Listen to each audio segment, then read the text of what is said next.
एक गांव के पास बहुत बड़ा और बहुत सुंदर बगीचा था। उस बगीचे में एक झरना भी था। उस बगीचे में तरह तरह के पक्षी विहार करते रहते थे और चहकते रहते थे। एक मोर हमेशा उस बगीचे में आया करता था और झरने के पास चला जाता। पानी की हल्की हल्की फुहार पड़ते ही वह नाचने लगता। पास के पेड़ पर एक कोयल उसे देख रही थी। उसे देखकर कोयल कुकूहाने लगी। कोयल की मधुर आवाज़ मोर को बहुत अच्छी लगी और वह अपने पूरे पंख खोल के नाचने लगा।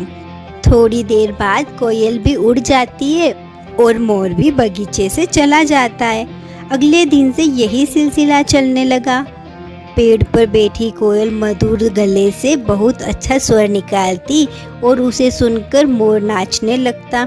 दोनों को बहुत मज़ा आता था। कुछ ही दिनों में कोयल और मोर अच्छे दोस्त बन जाते हैं।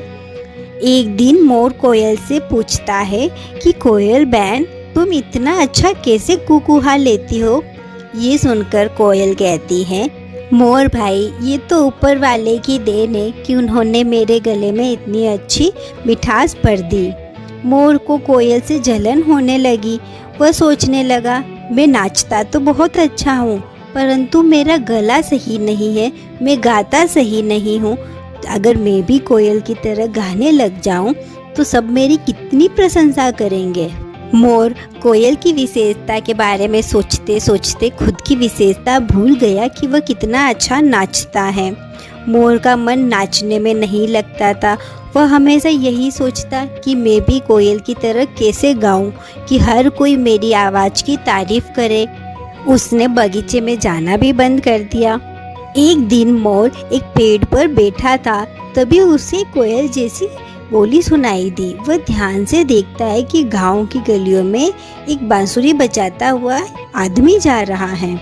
मोर ये देखकर बहुत खुश होता है और सोचता है कि कितनी अच्छी कोयल जैसी आवाज़ निकाल रहा है, क्यों न मैं भी इस बांसुरी को ले लूं। वह उस बांसुरी वाले के पीछे पीछे जाने लगा। बांसुरी वाला एक पेड़ के नीचे आराम करने के लिए रुका तो मोर ने बांसुरी के थैले से बांसुरी निकाल ली। मोर बहुत खुश था। वो सोचता है, अब मैं नाच कर और गा कर सबसे बढ़िया पक्षी बन जाऊंगा और मैं बहुत अच्छा संगीत गाऊंगा। लेकिन समस्या यह थी कि बांसुरी बजाए कैसे? बांसुरी को छोड़ता है तो नीचे गिर जाती है। इसलिए वह बगीचे में नीचे आ जाता है और बांसुरी को जमीन पर रखकर अपनी चोंच से फूंक मारता है। लेकिन चोंच की दूसरी तरफ से हवा निकल जाती है और बांसुरी नहीं बजती। मोर इससे बहुत परेशान होता है। वो बार बार कोशिश करता है कि बांसुरी को बजा सके, पर वो बांसुरी को नहीं बजा पाता। बहुत कोशिशों के बाद भी जब उससे बांसुरी नहीं बजी तो गुस्से में उसने बांसुरी को फेंक दिया। उसी समय कोयल उधर से जा रही थी। जब कोयल ने मोर को बांसुरी को फेंकते हुए देखा तो वह मोर के पास आ गई और मोर से पूछने लगी कि मोर भाई, क्या बात है? आप इतने परेशान से क्यों लग रहे हो? मोर ने उसे सारी बात बता दी। यह सुनकर कोयल बोली, मोर भाई, मैंने तो तुमसे पहले ही कहा था कि ईश्वर ने जिसे जैसा बनाया वही ठीक है। तुम सोचो, अगर मैं नाचने लगूं तो कैसी लगूंगी? ईश्वर ने मुझे काला बनाया लेकिन आवाज़ बढ़िया दी। तुम्हें इतना सुंदर बनाया कि सब तुम्हें देखने को तरसते हैं। तुम्हारे जैसा रूप किसी पक्षी का नहीं है।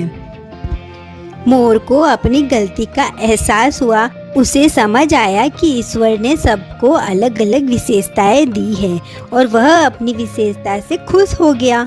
दोनों पहले की तरह नाचने और गाने लगे।